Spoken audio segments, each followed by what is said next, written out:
Revenge on my cheating fiancé was bad, but the karma was brutal. This happened to me about 1999 or 2000 when I was 19 to 20 years old. My friend told me that this was the juiciest karma he's ever heard of, and that I should post it here. If you've ever been cheated on by someone you love, this is for you. But this is the emotionally eviscerating kind of revenge and karma, and for that reason I felt the details were important. If you love this, hit that like button and subscribe for more revenge, mystery and emotional true stories. I was single after 5 years with my then boyfriend, and had finally mustered the courage to tell my junior high school crush, let's call him Dien Ducanazel, about the candle I'd been holding for him for the past 7 years, ever since the first time we met. I was still somewhat new to the Pacific Northwest after leaving my home of Alaska, and figured, well, he's in Alaska and I'm here, and never moving back, so I might as well let the unspoken thing be spoken, get the answer I'm sure is coming, and move on with my life. I was pretty sure that once I laid down all the cards, he wouldn't have wanted to be friends with me anymore. Or would have said something like, I am not into you that way. I was expecting at most an awkward conversation with him that may have explained my behaviors over the years I had known him. Much to my surprise, he reciprocated my expression of sincere love. Dien and I had been friends for all that time, and though I never dropped hints to him about it, I did tell my closest friend at the time. He and I even kissed once during our first school year together, and even though I wanted to, I didn't ever press the issue or pursue him further, giving him the chance to take the lead, which he didn't. His words to me were poetic and so full of promise, including him saying how I always had a thing for you and never knew how to approach you, and I was so afraid you would reject me and I'd be humiliated, and so on. The same kind of stuff I had told him.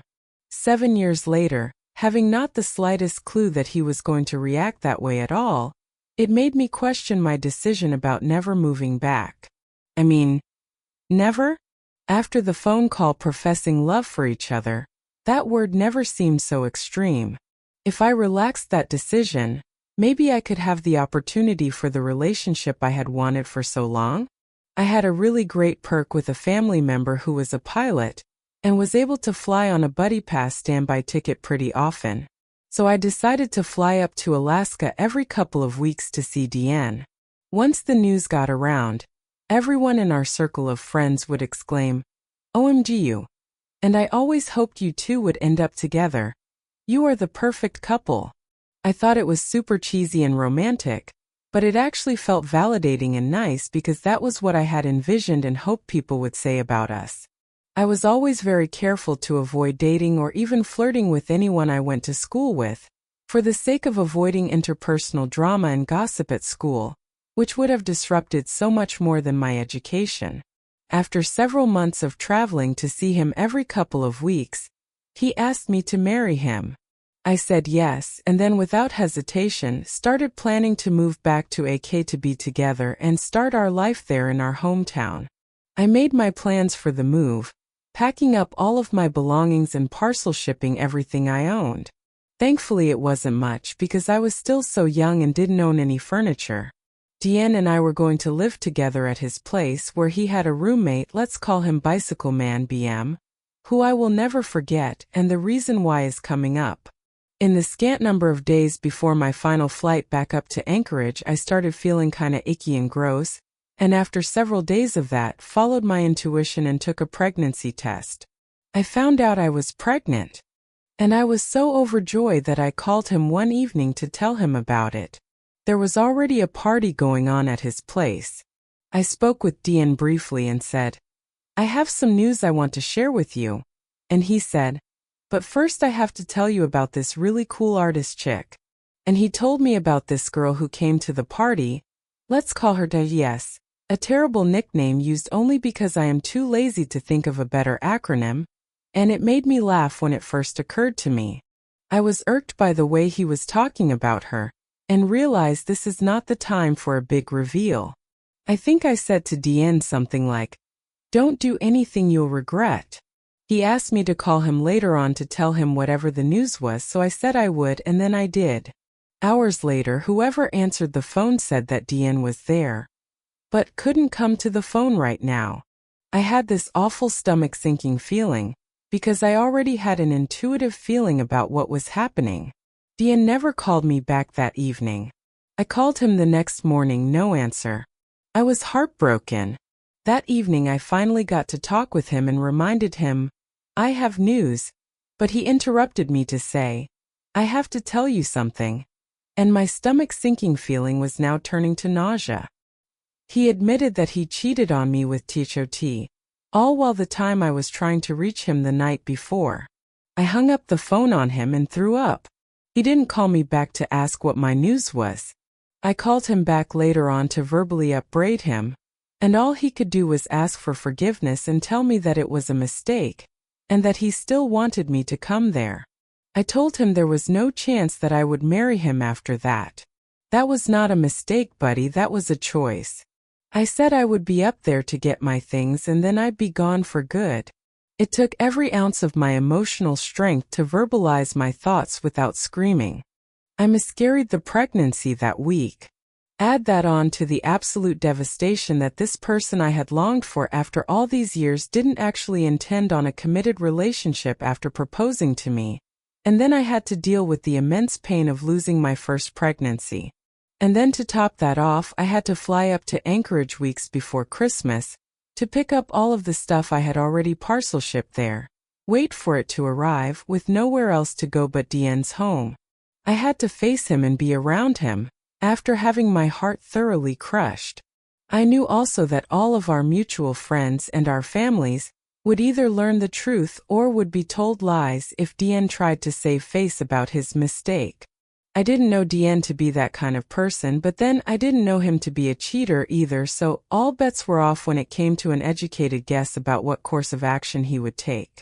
So I got on the plane, flew up north to Alaska, and of course Deanne didn't remember he told me the day before that he'd pick me up at the airport. Or he didn't think it was worth it. Whatever it was the most awful feeling to be forgotten about and left there stranded. Even more humiliating was when an elderly couple at the airport saw me waiting alone, picked up my lost girl vibe, and asked me if I was okay, and I lost my calm demeanor, broke down in tears at the airport. I shooed away the well-meaning couple because I couldn't keep my shit together long enough to be gracious about any help they could have offered. I finally got a cab and went out to his place, banged on the door outside and waited until I couldn't feel my fingertips anymore. And the racket finally woke up BM, who let me inside. Deanne was in his room, passed out on his bed. I went to the living room couch and waited. I didn't know exactly how to confront him, so I didn't. He already knew how I felt based on our phone call following his confession. I acted like I no longer cared about it because the last thing I wanted to be seen as was a crazy ex. There was no way I was going to let his behavior and choices besmirch my reputation, so I acted cool and dispassionate as if it were all just a matter-of-fact end to a relationship. I kept to myself as much as possible. Deanne must have taken that as some sort of sign that we were just /only friends, as if we never had a relationship, as if he had never asked me to marry him. And he had the bright idea to invite T over to meet me. As it turned out, Deanne told T.H.O.T. that I was just a friend and he never told her about our relationship, engagement, me visiting frequently to see him, me moving there to be with him, etc. It was like I was just erased and discarded looking back. This is a very clear case of a narcissist's relationship pattern of idealize, devalue, discard. Every moment between arriving there and leaving felt like it was just me crying and feeling so incredibly hurt that it broke my whole world. I had sacrificed my family, who had all moved to the Pacific Northwest by that point. I left my job so that I could move back to Alaska and be with Deanne. I was so into the idea of a relationship with him, it didn't even feel like I had sacrificed for the sake of our relationship. But I did. And it hit me that I sacrificed family and job who had never hurt me, at least not in the way Deanne had hurt me. I regretted leaving them to be with Deanne and his empty promise of love. When the news spread to our mutual friends and his family, no one could understand why Deanne and I were split up. While everyone understood why I was crying and upset, no one really knew what to do with the constant stream of tears. I maintained my composure as being the not crazy ex to the best of my ability. This all happened in front of people who knew both of us for years. They were dumbfounded about Tichoti and what she was doing with Diane. They put the puzzle pieces together themselves. I kept my mouth shut and only stated facts when I was asked. Yes, Diane would rather be with her. So he is with her. I'm here waiting for my things to arrive so that I can ship them back, and then I'm getting on the next flight out of here. One day out of the total 2 weeks I was there, BM, remember? Came out of his room and saw me in my silent waterfall of tears, and just said to me, "Diane is a total asshole. If I were you, I would be crying too."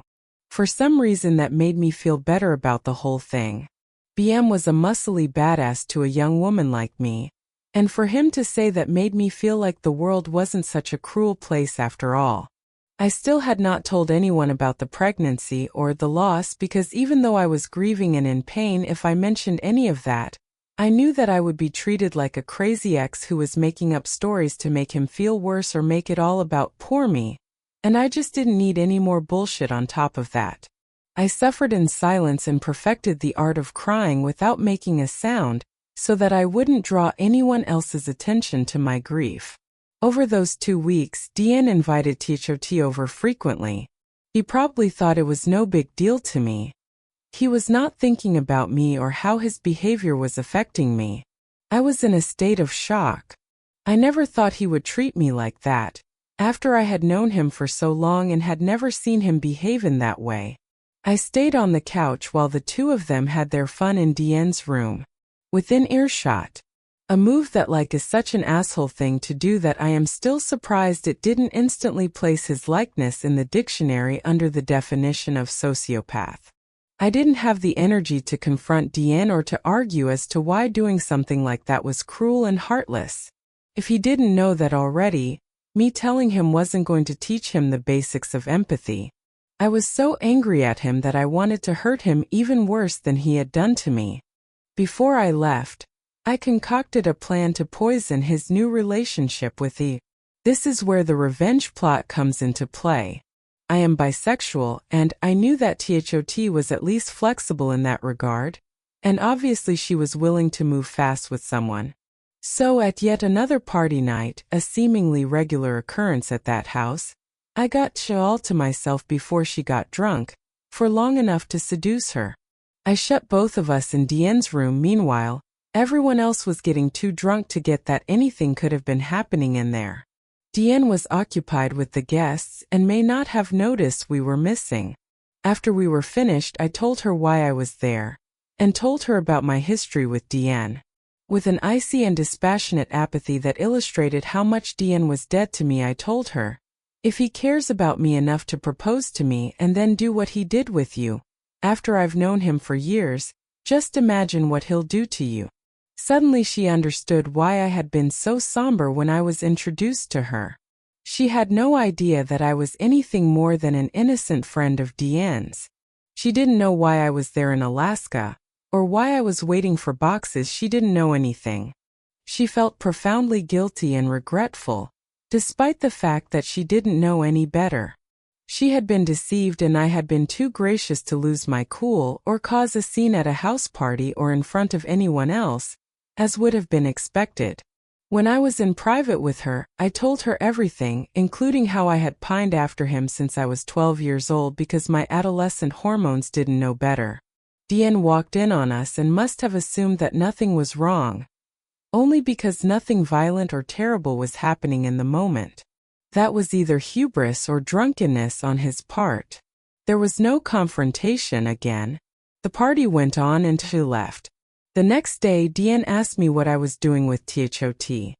I said to him, "She was an easy piece of ass, and I'm not surprised you were able to get busy with her the same day you met her. I just happened to do the same thing you did." I didn't see her that way.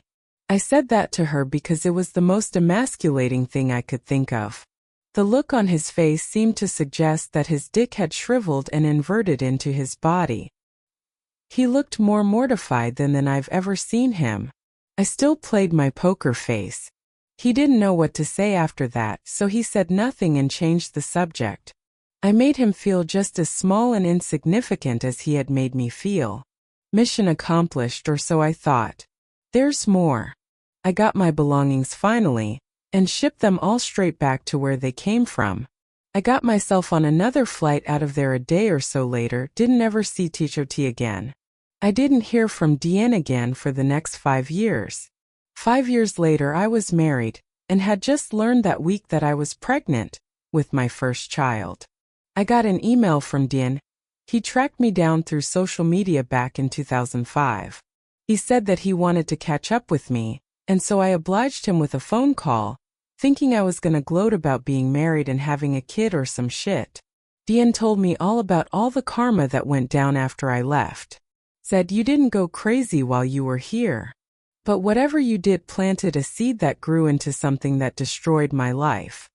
He didn't say that word for word, but close to it. I think he used the word cancer in there somewhere.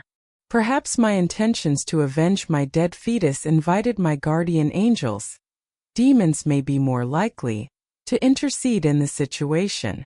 Karma. Jay cheated on him with his best friend, and then moved in with the dude only 2 weeks after I had left. Ouch. He got fired from his job on Christmas Eve. His boss was another mutual friend who heard about what he did to me, decided he didn't want the guy working at his video store anymore. Ouch. His truck broke down in front of an electrical station, got impounded. He didn't have enough money to get it out since he lost his job. So he lost his truck too. Ouch.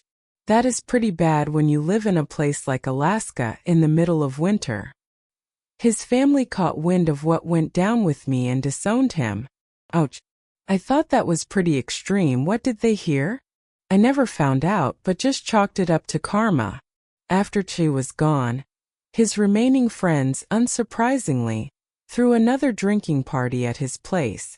Except that this time they got Diane wasted drunk, and then beat the crap out of him and threw him out of his own home into a snow berm and locked him out. He took refuge with a neighbor, but later on he had to leave the state because he had been shunned by all his remaining friends, had no family or job or truck, etc., and was now single, without even a child to lean on. When we spoke, he had been living in Texas and rethinking his life, and wanted to know how I was doing after our engagement friendship ended. And that was when I decided that the time was right to tell him about the baby we could have had.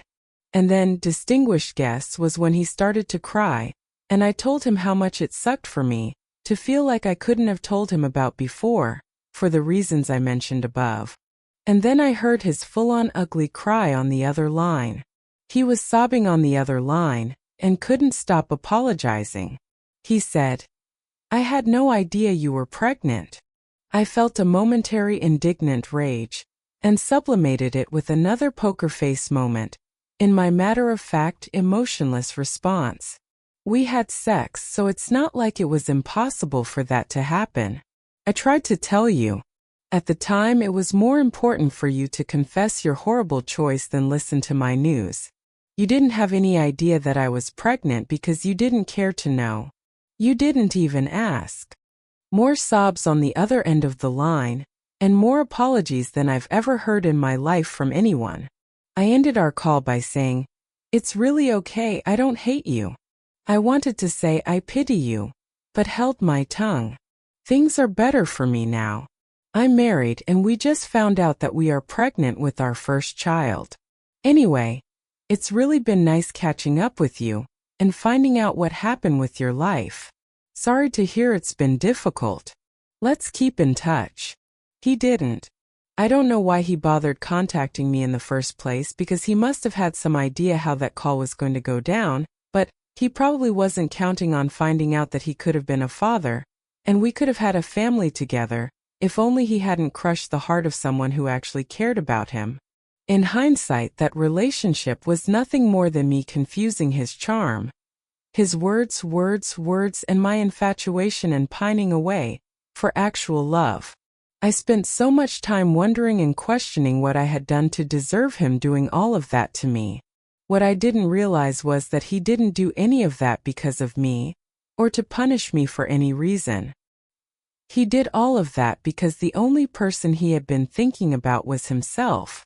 It took me many more years before I would learn how to identify narcissistic behavior, and now, looking back, I realize that I had narrowly escaped getting myself stuck in Alaska and romantically committed to a person who has little capacity for empathy and doesn't feel remorse when he wrongs someone. I learned how to get revenge by maintaining my grace and composure, stating only the facts, keeping my emotions to myself and my demeanor together, just long enough to plant doubt in the heart of the new/other woman. 5 years after he crushed my heart, he cried enough to fill a bottle with his tears, and my satisfaction poured it over the flowers on the grave of our tiny dead fetus. I'm sorry, baby. Now the super short version, my fiancé cheated on me, so I got revenge by seducing the other woman. In this novel, I confessed to a childhood friend that I had feelings for him. He reciprocated, proposed to me, then within a day of me finding out I was pregnant with our baby, he confessed that he cheated on me before I could tell him about the pregnancy. I miscarried and decided to hurt him as bad as he hurt me, by seducing his mistress. She left him for his best friend a couple of weeks later. Then, by the magical combination of word traveling through our circle of friends, and some really powerful karma, he was disowned by his family, got fired from his job on Christmas Eve, his truck broke down and got impounded, and he couldn't afford to recover it. And then all of his friends got him wasted and threw him out of his own home into the snow. He had to leave the state following his fall from grace. He got in touch 5 years later just to tell me about it, for me to tell him finally about our dead fetus, and that I had moved on, got married, and was pregnant and starting a family with my husband. If you enjoyed this story, hit that like button and subscribe for more twist.